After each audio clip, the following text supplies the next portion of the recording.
हरिओम। हम बात कर रहे हैं शरीर में तापमान बढ़ाने वाले प्राणायाम का। शरीर में तापमान बढ़ाने वाले प्राणायाम जो हैं वो 4 तरीके से हैं, पर जिसमें से एक को प्राणायाम में रखा ही नहीं गया। हम 3 प्राणायाम की बात करेंगे मुख्य रूप से। 3 प्राणायाम कौन कौन से हैं? भस्त्रिका प्राणायाम, दूसरा है सूर्यभेदी प्राणायाम और तीसरा है उज्जाई प्राणायाम। चौथे की इसलिए बात नहीं कर रहे, कपालभाति प्राणायाम भी कहा जाता है और कपालभाति षटकर्म भी कहा जाता है, पर हमारे शास्त्र में कपालभाति को षटकर्म की क्रिया बताई गई, इसलिए यहाँ पे मैं प्राणायाम की ही बात कर रहा हूँ। तो 3 तरह के जो प्राणायाम हैं वो शरीर का टेम्परेचर को बढ़ाते हैं, तापमान को बढ़ाते हैं, शरीर में गर्मी बढ़ाते हैं। तो किससे नहीं करना चाहिए, सबसे पहले वो समझे। जिन व्यक्ति का टेम्परेचर ऑलरेडी बढ़ा रहता है, मतलब हाई बीपी वाले जो व्यक्ति हैं, उनको ये प्राणायाम नहीं करने चाहिए। दूसरा, जिनको हार्ट में कोई भी सर्जरी हुई है, स्टेंट रखा हुआ है, बाईपास हुआ है, उनको भी ये प्राणायाम नहीं करने चाहिए। तीसरी बात, जो बहुत ज़्यादा छोटे हैं, बच्चे हैं, उनको भी ये प्राणायाम नहीं करना चाहिए। और जो बहुत ज़्यादा एज वाले हैं, जिनको 60+ 70 के आसपास है, उनको भी ये प्राणायाम नहीं करना चाहिए। लेकिन ड्यूरेशंस के हिसाब से थोड़ा बहुत कर सकते हैं, जैसे भस्त्रिका तो बिल्कुल ही नहीं कर सकते, सूर्यभेदी थोड़ा बहुत 1-2 राउंड करना है, लेकिन उज्जाई 3 राउंड तक कर सकते हैं, पर रिस्क नहीं लेना है, ये करना ही नहीं चाहिए। इसके बाद जिन व्यक्तियों का शरीर कमज़ोर है, बहुत सारे युवा हैं, बहुत सारे यंग हैं, जनरेशन से जिनका शरीर कमज़ोर है, उनको भी नहीं करना चाहिए। जो बहुत ज़्यादा थक जाते हैं, उनको भी ये प्राणायाम नहीं करना चाहिए। बहुत ज़्यादा जल्दी थकान हो जाती है, मतलब उनका शरीर वीक है, बॉडी कमज़ोर है आपका, तो कहीं ना कहीं ये प्राणायाम उनको भी नहीं करना चाहिए। और साथ में उन लोगों को भी नहीं करना चाहिए जैसे प्रेगनेंसी की ड्यूरेशंस में ये प्राणायाम नहीं करते हैं, और मेंस्ट्रुएशन साइकिल के टाइम भी ये प्राणायाम नहीं किया जा सकता है। आप बहुत ज़्यादा थके हुए हो तो भी ये प्राणायाम नहीं करना है। और साथ में अगर आपको माइग्रेन हो रहा है, हेडेक है, ज्वर मतलब आपको फीवर है या आपका टेम्परेचर बढ़ा हुआ है, और गर्मी के समय भी ये प्राणायाम नहीं करते हैं, ये बात का ध्यान रखिए। किन व्यक्तियों के लिए सबसे ज़्यादा फायदेमंद है? वो प्राणायाम हैं जो व्यक्ति के अंदर ऊर्जा का संचार करते हैं, जो व्यक्ति क्षीण हो गए हैं, जो व्यक्ति का कहीं ना कहीं विल पावर डाउन है, व्यक्ति का मनोबल टूट सा गया है, उनके लिए ये प्राणायाम बहुत ज़्यादा उपयोगी है। लेकिन ये सामान्य रूप से और सही विधि से किया जाए तो कहीं ना कहीं बात पित्त और कफ को भी बैलेंस करते हैं ये प्राणायाम। तीनों प्राणायाम की बात कर रहे हैं, जिसमें भस्त्रिका सबसे ज़्यादा हीट बढ़ाती है, गर्मी बढ़ाती है, सूर्यभेदी थोड़ा सा कम बढ़ाती है, और उज्जाई उससे कम आपकी हीट बढ़ाएगी। आपके शरीर में हीट तो बढ़ेगी, लेकिन धीरे धीरे उसका बेस कम होगा। ये प्राणायाम बहुत ज़्यादा उपयोगी उन लोगों के लिए है जो फोकस नहीं कर पा रहे हैं, जो डिस्टर्ब हैं, डिस्ट्रैक्ट हैं। जैसे किसी को बहुत ज़्यादा ऐसे स्ट्रेस हो जाता है बार बार, तो सुबह वो 10 बार, 15 बार, 20 बार अगर भस्त्रिका भी 30 के शॉट करते हैं तो काफ़ी उनको फोकस करने में आसानी होगी, स्ट्रेस लेवल थोड़ा सा कम होगा, डिक्रीज़ होगा। ये प्राणायाम बहुत ज़्यादा उपयोगी। मैं तीनों प्राणायाम की बात कर रहा हूँ। तीनों प्राणायाम में से कोई भी एक प्राणायाम ही एक समय किया जा सकता है। तीनों के 3 प्राणायाम कभी भी नहीं किए जा सकते। गर्मी के मौसम में ज़्यादा ध्यान देना है कि ये प्राणायाम ना करें, लेकिन ठंडी के मौसम में इसको विंटर के समय उतना ज़्यादा उपयोगी, उतना ज़्यादा ऊर्जा प्रदान करने वाले ये प्राणायाम कहे जाते हैं। शरीर में किसी भी तरह का चेंजेस लाना है, शरीर में किसी भी प्रकार का व्यवहार बदलना है, तो कहीं ना कहीं ये प्राणायाम उपयोगी हैं। और ये प्राणायाम बॉडी का डिटॉक्सिफिकेशंस भी करते हैं, बॉडी को चेंज भी करते हैं। अगर किसी को लगता है उनका बॉडी स्वस्थ है लेकिन वजन बढ़ा हुआ है, तो वो ये प्राणायाम करेंगे, जिससे उनका धीरे धीरे वजन भी कम होगा। मतलब मेटाबॉलिज्म को बहुत अच्छा कर देते हैं, सारे सिस्टम को सही चलाने में मदद कर देते हैं। कहीं ना कहीं आपके मस्तिष्क में कोई समस्या है उसको भी ठीक कर देते हैं। आपकी नेजल कैविटीज़ को पूरा क्लीन करते हैं ये प्राणायाम। शरीर की लंग्स की कैपेसिटी बहुत ज़्यादा बढ़ाते हैं। पर स्वस्थ व्यक्ति के अंदर भी बहुत सारी समस्याएं होती हैं, तो उन समस्याओं से निजात पाने के लिए ये प्राणायाम किए जा सकते हैं। सपोज दैट किसी को लंग्स की दिक्कत हो रही है, किसी को सांस लेने में तकलीफ हो रही है, कोई प्रॉब्लम नहीं है, तो वो ये प्राणायाम करें। हाई बीपी वाले ये प्राणायाम बिल्कुल ना करें। जिनको उच्च रक्तचाप है वो ये प्राणायाम से जितना दूर रहेंगे उतना उनके लिए अच्छा है। लेकिन निम्न चाप वालों के लिए ये प्राणायाम उतना ज़्यादा उपयोगी है। वहीं पे थायराइड वाले ये प्राणायाम बिल्कुल ना करें, लेकिन डायबिटीज़ वालों के लिए उतना ही ज़्यादा ये बेनिफिशियल है।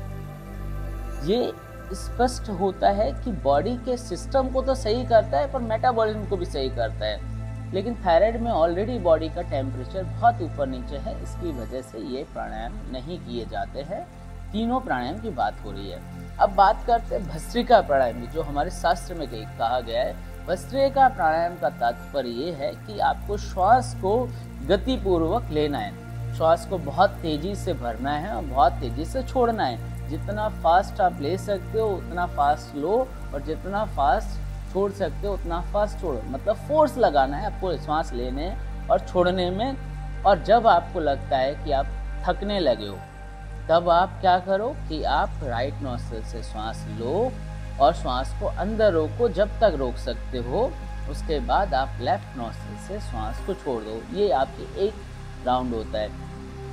बहुत सारे व्यक्ति हैं जिन्हें प्राणायाम शुरू करना है, वो भस्त्रिका से शुरू कर सकते हैं, लेकिन भस्त्रिका भी उनके लिए ज़्यादा टफ हो तो बेसिक भस्त्रिका बताता हूँ, जो शास्त्रों में जिसकी चर्चा नहीं है, लेकिन यहाँ पे प्रैक्टिकली बेस पे जो करवाया जा रहा है उसके बेस पे मैं आपको बताता हूँ कि बेसिक भस्त्रिका आप कर सकते हो। बेसिक भस्त्रिका में श्वास को लेना है, मतलब पूरा भरना है, थोड़ा बेसिक फोर्स लगाना है, पूरा भरना है बॉडी में और श्वास को पूरा छोड़ना है। इस तरह से श्वास को पूरा भरा और पूरा छोड़ दिया। ये आपके बेसिक भस्त्रिका है। वहीं पे भस्त्रिका में फोर्स के साथ बेसिक भस्त्रिका के बाद आप भस्त्रिका करो, लेकिन बेसिक भस्त्रिका को थोड़ा टाइम हो जाए। आप बेसिक भस्त्रिका आप 10 राउंड, 15 राउंड, 30 राउंड तक, 40 राउंड तक आप इजी कर पा रहे हो तो आप भस्त्रिका प्राणायाम कर सकते हो। बेसिक भस्त्रिका, और वो ऐसा नहीं कि एडवांस भस्त्रिका है, भस्त्रिका ही है, एक ही विधि बताई गई है और इसको इस तरह से ही किया जा सकता है। रक्तचाप, उच्च रक्तचाप भले गर्मी के मौसम में टेम्परेचर बॉडी का बढ़ा है, माइग्रेन है, बॉडी में जीर्ण हो गई, कमज़ोर हो गई, बहुत ज़्यादा एज वाले, बहुत छोटे बच्चे इन प्राणायाम से, ये भस्त्रिका प्राणायाम से दूर रहें, वो प्राणायाम नहीं करना है उनको। बाकी स्वस्थ व्यक्ति आप किसी भी समय ये प्राणायाम को कर सकते हैं, लेकिन दोपहर के समय इसको अवॉइड करें और हैवी बॉडी में, मतलब आपने खाना खा के ये प्राणायाम को बिल्कुल ना करें, इस बात का ध्यान देना है। दूसरा प्राणायाम आपका है सूर्य भेदी प्राणायाम। सूर्य की ऊर्जा को धारण करने के लिए सूर्य भेदी प्राणायाम किया जाता है, क्योंकि यहाँ पे हम राइट नोस्ट्रिल से श्वास को लेते हैं, लेफ्ट नोस्ट्रिल से बंद करते हैं और राइट नोस्ट्रिल से श्वास लेते हैं। जितना हो सके अंदर भरते हैं, श्वास को अंदर भर के हम लोग जालंधर बंद लगाएंगे, चिन को चेस्ट पे लॉक करेंगे और मूल बंद लगाएंगे, एनएस को कॉन्ट्रैक्ट करेंगे। जब जालंधर बंद और मूल बंद लगा के जितना ज़्यादा हो सके, यहाँ तक कहा गया शास्त्र में, आपकी एड़ियों तक में पसीना आने लगे, एड़ी तक में पसीना आने लगे, उतना आपको रोकना है श्वास को। उसके बाद आप लेफ्ट नोस्ट्रिल से आप छोड़ दो और छोड़ के जितना हो सके बाहर रोक के रख सकते हो उतना बाहर रोक के रखो। फिर उसके बाद राइट नोस्ट्रिल से श्वास लो, तो राइट नोस्ट्रिल से अगेन आपको इनहेल करना है और फिर जितना रोक सकते हो उतना रोकना है, फिर उसके बाद लेफ्ट से छोड़ देना है। लेकिन यहाँ पे सूर्य वेदी में हमेशा सूर्य नाड़ी जो है राइट नोस्ट्रिल, उसी से श्वास को आपको लेना है और फिर लेफ्ट से छोड़ देना है, इस बात का ध्यान देना है। ठीक जैसे जिस तरह के फायदे आपके भस्त्रिका के हैं, वो ही फायदे आपके यहाँ पे सूर्य विधि प्राणायाम के हैं। इसके बाद आपको बताते हैं उज्जाई प्राणायाम। उज्जाई प्राणायाम शरीर में गर्मी तो बढ़ाता है, लेकिन टेम्परेचर बहुत कम बढ़ाता है बॉडी में, लेकिन उसके साथ फायदे बहुत करता है। अगर कोई व्यक्ति को लगता है कि सामान्य रूप से व्यक्ति को हेल्दी रहना है, स्वस्थ रहना है और शारीरिक और मानसिक और आध्यात्मिक स्तर पे वो सामान्य जीवन में स्वस्थ रहना चाहता है तो उज्जाई प्राणायाम उनके लिए रामबाण है। उज्जाई प्राणायाम में क्यों रामबाण है? क्योंकि ये सबसे ज़्यादा एक चीज़ पे वर्क करता है, आपके शरीर की मेटाबॉलिज्म को सही कर देता है। यदि बात करते हैं इसकी विधि क्या है, विधि ये है कि श्वास जब लेते हैं तो दोनों नोस्ट्रल से लेते हैं, दोनों नोस्ट्रल श्वास लेंगे और गले में घर्षण करते हुए श्वास लेंगे कि आवाज़ आएगी। आवाज़ नहीं भी आती है तो भी चलेगा, पर गले से श्वास अंदर जानी चाहिए। इस तरह से खींचना है श्वास को तो थोड़ी सी आवाज़ आएगी, थोड़ी सी जो आवाज़ आ रही है वो गले में, और उसके बाद जितना हो सके चिन को चेस्ट पे लॉक करके रोक के रखना है। और रोकने के बाद आप क्या करोगे कि आप सिर को ऊपर करते हुए अपनी राइट नॉस्ट्रिल को बंद करेंगे और लेफ्ट नॉस्ट्रिल से पूरी सांस छोड़ देंगे। मतलब जैसा आप सूर्य विधि प्राणायाम में करते हो ठीक वैसा ही ये मेटाबॉलिज्म को बहुत सही से मैनेज कर सकता है। मेटाबॉलिज्म जो समस्या है उसको ठीक कर सकता है। बहुत सारे लोगों का अचानक वेट बढ़ जाता है, अचानक वेट कम हो जाता है, किसी का वेट बढ़ता रहता है, किसी का वेट कम होता रहता है। खाने का रूटीन सब सही है लेकिन वो ऊपर नीचे होता है। मेटाबॉलिज्म में इससे सही होगा। जिनका वेट बहुत ज़्यादा है, जिनको वेट की समस्या है, वो उज्जाई प्राणायाम करे, अपना मेटाबॉलिज्म सही करे, क्योंकि इसका घर्षण जो है गले के भाग में होता है और गले के भाग में कई सारे इसके फायदे हैं, बहुत सारे फायदे। जितने आपने भस्त्रिका में फायदे देखे उससे कई गुना ज़्यादा फायदे हैं, सूर्य वेदी से भी ज़्यादा फायदे हैं। सबसे बड़ा फायदा आपका मेटाबॉलिज्म सही हो जाता है। मेटाबॉलिज्म में दूसरा आपका सबसे बड़ा फायदा है कि आपकी थायराइड की समस्या, आपको हाइपो या हाइपर थायराइड हो गया है, वो समस्या से आप निजात पा सकते हो। 30 डेज तक कोई भी कर सकता है और रिपोर्ट करवा ले और उसके बाद आप देखना आपकी थायराइड आपका क्योर हो जाएगा, आपको दवा लेने की ज़रूरत नहीं पड़ेगी। तीसरा बेनिफिट्स ये है कि गले में बहुत सारे लोगों को खराश हो जाती है, खांसी होने लगती है, टॉन्सिल्स आ जाते हैं। ये तीसरा सबसे बड़ा फ़ायदा है, वो उन सब चीज़ों से राहत मिल जाएगी। चौथा सबसे बड़ा फ़ायदा है आपकी आवाज़ अच्छी हो जाएगी अगर इसको करते हो। पांचवा इसका जो फ़ायदा है वो ये है कि आप इसे जितना ज़्यादा करोगे आपके मानसिक रूप से आप उतना ज़्यादा रिलैक्स होगे, क्योंकि आपका बॉडी का कनेक्शन आपका कहीं ना कहीं श्वास के साथ है, मन का कनेक्शन कहीं ना कहीं श्वास प्रश्वास के साथ है। और यहाँ तो डायरेक्टली आपका कनेक्शन आपके थायराइड ग्लैंड से है। थायराइड ग्लैंड की जो क्रियाएँ हैं वो सही होंगी, हार्मोन्स का जो सर्कुलेशंस है, हार्मोन का जो सिक्रेशंस है वो सही हो जाएगा। और हार्मोन जब सिक्रेशन सही हो जाएगा तो आपकी सारी समस्याओं से आप निजात पा सकते हो। ये 3 प्राणायाम जो आपके शरीर में गर्मी बढ़ाते हैं ये बहुत ज़्यादा उपयोगी हैं आपके लिए और आपके लिए कार्यरत भी है। ये प्रत्येक व्यक्ति को करना चाहिए। अगर 3 में से अगर आप भस्त्रिका करना चाहते तो भस्त्रिका करिए, आप अगर सूर्य वेदी करना चाहते सूर्य वेदी करिए, आप उज्जाई करना चाहते तो उज्जाई करिए।